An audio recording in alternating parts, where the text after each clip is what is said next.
cikin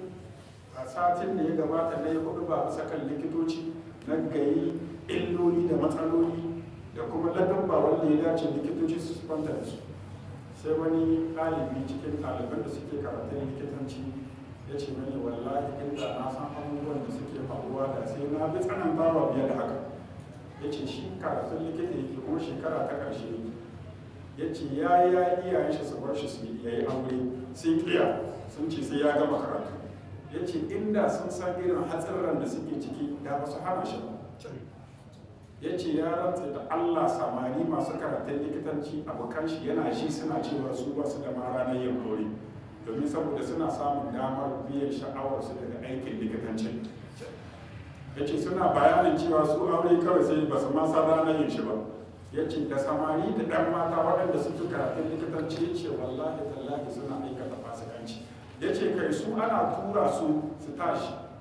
a nan na rai amma ake tura su. Ya ce suna keɓanta da mace wani ne sai keɓanta mace ta yi cirara ko budurwa ko matar aure za ta yi cirara saboda ta bukata. Ya ce ya rance da girman Allah an sha samun macen da bayan ta yi cirara kuma sai ta ce musu ita hawa ta da matsala inda yana son ya biya bukatar shi, tana shirye inda bai da damuwa kawai ya biya bukatar shi. To daga nan ne su sauran abokan nashi waɗanda su ba addini tare da su sai su biya bukatar su, har ma suke jin cewa su ba su da lokacin da za su yi aure saboda suna samun inda suke biyan bukatocinsu. To dama irin wanga zamanin wannan ma ai yana cikin abin da ko ba a gaya ma ba in kana da hankali ka san yana faruwa. Irin yanzu yadda ake bari ɗan mata suna karatu mai zirhi ga mace yana da budurwa shekara ta 30 ta ki aure wai karatu take